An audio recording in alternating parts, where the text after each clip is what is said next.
Hello everyone, this is Out of the Box Unboxing, and in today's episode I'm going to review for you hammer drill from Parkside, which is 750 watts. Okay, without further ado, this is the drill, but I will show you also the packaging.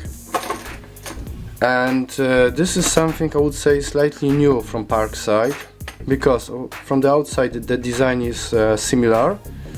Actually it's a little bit stinky, so it's not a good quality plastic. Okay, it's not flimsy, it's rigid, so it's good, but the smell is unpleasant.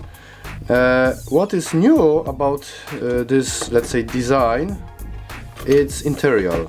Usually Parkside was making some smooth edges, and by that case was how to say, not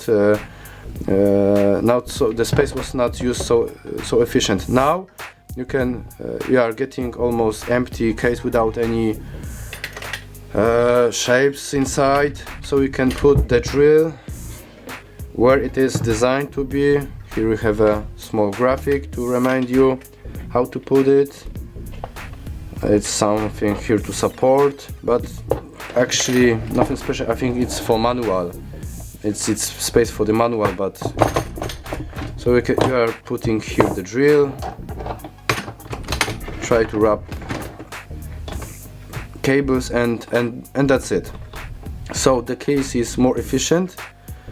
But still there's some space to keep some basic drills within. So I think it's a good direction, even if it's not looking nicely as it was before. Okay, some key features about this drill. First of all, it has 750 watts for DIY purpose. I think it's more than enough. The second, it has the RPM speed is from 50 up to 3000. Maybe it's actually also on the label. Yes, you may see here that it's RPMs from 50 up to 60. Impact rate maximum, it's 48,000 BPM. What else? And torque maximum, it's 10 Newton meters. So yeah,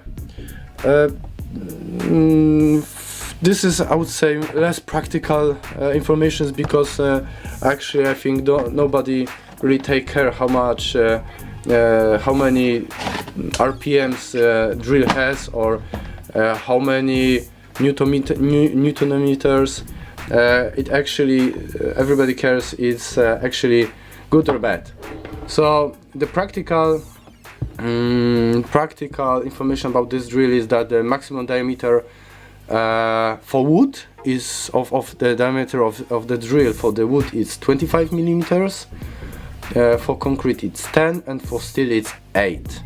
So I think this is the most important information, followed by the power.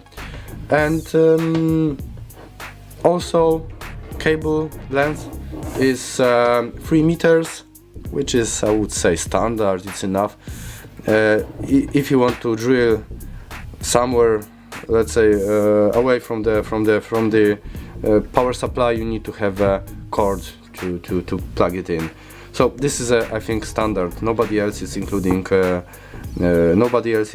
longer cables to drills. Okay. My first feeling about this drill, this how to call it, accessory, one metal deep stop, whatever. It's nice that it's made out of metal, because in all Chinese cheap drills you can get a plastic one which is flimsy, it's not accurate. Here it is more, but it's how you can see it. It's a little bit not in line, so it's, I would say, the best guess instead of precise measuring. What else? Actually, during the unboxing I have damaged this stop and go. I have misinterpreted how it's working. Actually, there is a spring inside, so slightly push down and you can move it aside, and by pushing out, it's blocking.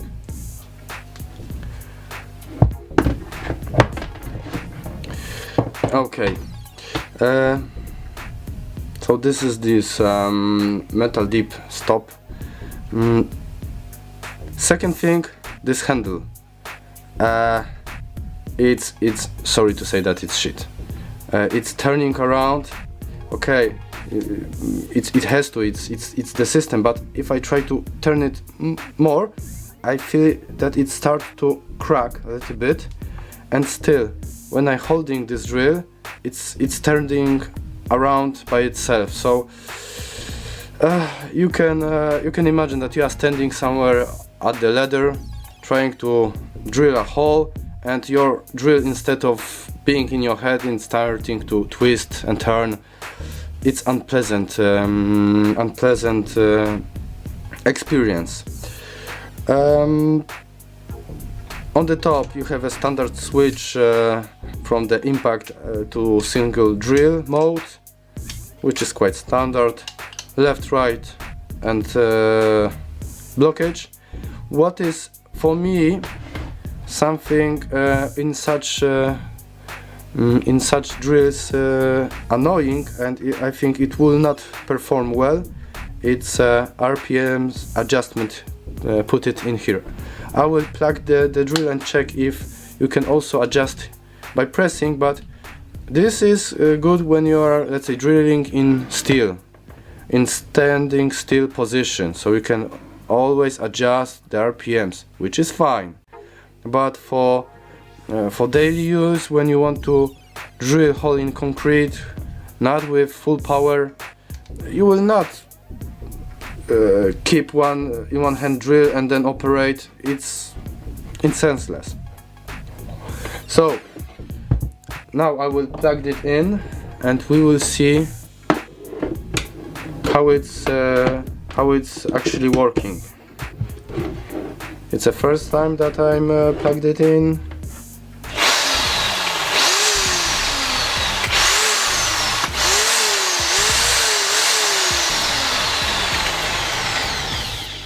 Okay, quite responsive. And now I will just adjust the smallest amount of RPMs. No.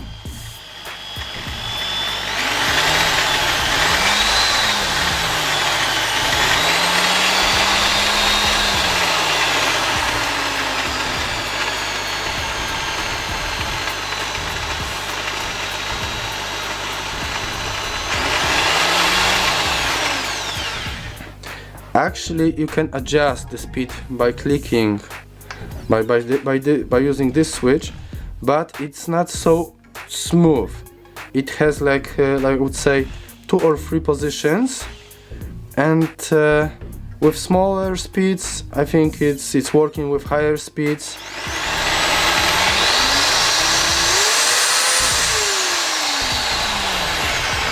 Actually not.